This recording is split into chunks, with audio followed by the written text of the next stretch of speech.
L'amendement qu'on va pas.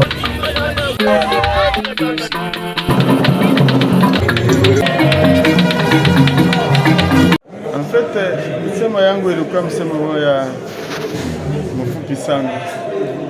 Preoccupation yangu ilikuwa juu ya ile loi de finance tunatoka kusoma. Tunaisoma tunaona, lakini ke ile loi zingaliki na mashida kidogo.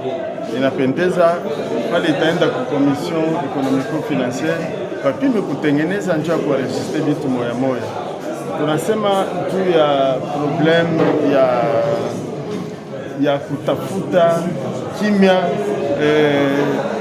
nchi yetu. Nchi kutafuta kimya nchi yetu haipendezi mpaka vita. Huko tena ile approche bebo naita approche politique. Mui kule binapita kubunge kusema devant barafiki yangu ba kolege yangu, ninasema hakuna budget moya iko consacré kwa approche politique. Et pourtant vita baimalizake paka na kukombana paka na mabunduki, vita inania vile kuisha na kibya na kusumbulia. Me tunaona hii kitabu wanatupatia ya budget, hakuna shifra hata moya yenye iko naonesha gizi kani ni montaka ni banaenda kuafekte kuile approche inaitwa approche politique. Mimi nasema na mambo ya mabunga. Tunaona gouvernement passé ilituma delegation ya ba ministre walikuwa karibu 10 bakaenda Zambie, bakaenda Afrique du Sud kutafuta hii bunga. Alors que tuko na savane, tuko na mafore ya mingi hapa kwetu, tunapasha gouvernement inapasha kuleta makuta mingi kuile masekter juu bafarishie tufike mu diversification économique. Mais diversification économique yetu iko tu beko naisema kukinywa, mais en pratique hakuna kitu hata moja. Donc bitu tunasema kule iko mingi, gouvernement ifo anapasha atengeneze malipo ya bamwalimu, pas seulement ba mwalimu ya yulu ya university, na ba mwalimu bote ya primaire ya masecondaire. Tunasema tena il faut kufanya nguvu mkadri ya budget hii, batafute namuna ya lutter contre la pauvreté. Lutter contre la pauvreté, est-ce que hii budget inapasha kufinancer ma secteur sa province yangu beko na isaulika à tout moment, mabudget yote hakuna hata makuta ya kabaila beko na affecté, hakuna hata kitu. Ni province gani? Ni province ya Olomami, hakuna hata secteur moja. Ti 2028 hakuna hata secteur moja banaviser banapasha kufinancer. Hii vitu yote ni vitu ya mbaya, basi inégalité yenye itaisha mnamna kani. Kusema inégalité, lutter contre la pauvreté itaisha namna kani kama kuko ma province mzima abandonné comme la province de Olomami. Territoire yangu ya Kabongo tout à fait. Bon voilà, mimi naisha pale.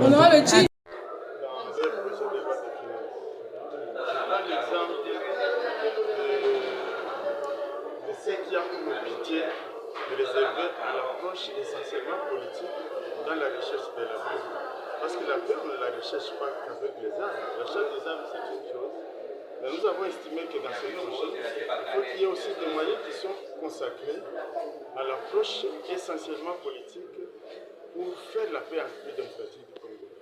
Nous avons aussi regretté le fait que depuis la nuit des temps, le budget en République démocratique du Congo pose problème à ce qui concerne l'autonomisation dans les domaines de la diversification de notre économie.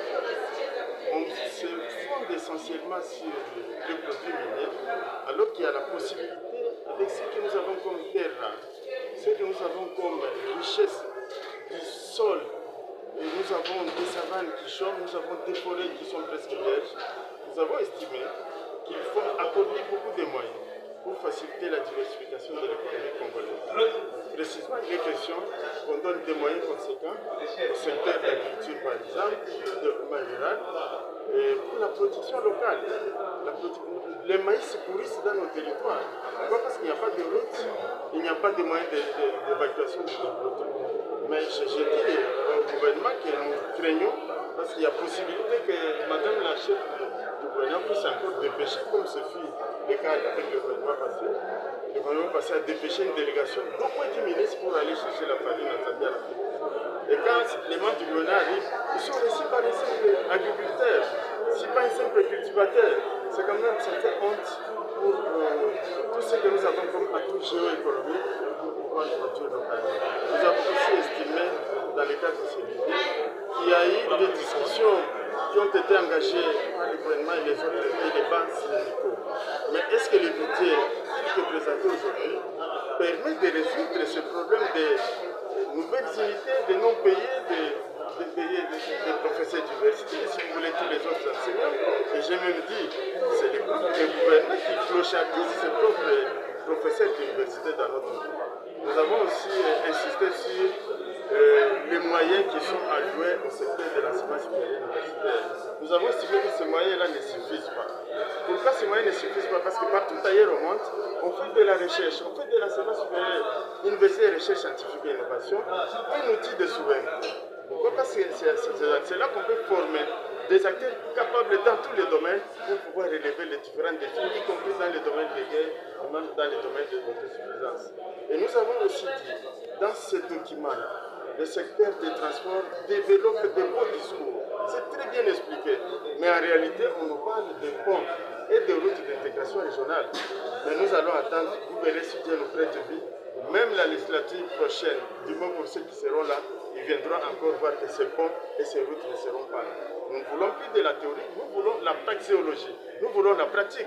Si nous voulons lutter essentiellement contre la pauvreté, nous avons été. Et nous avons aussi regretté le fait que la voirie casse les routes dans nos quartiers. Et on abandonne ces routes pendant 2 ans. C'est comme si les Congolais sont des simples esclaves modernes, ce n'est pas normal.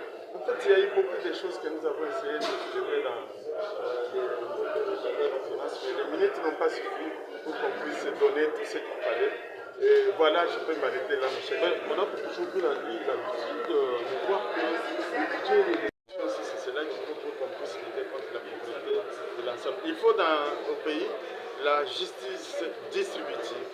Il faut répartir les ressources de manière équitable pour faire en sorte qu'on lutte le fisc drastiquement contre la pauvreté qui gangrène nos villes, nos villages, nos territoires et que sais-je.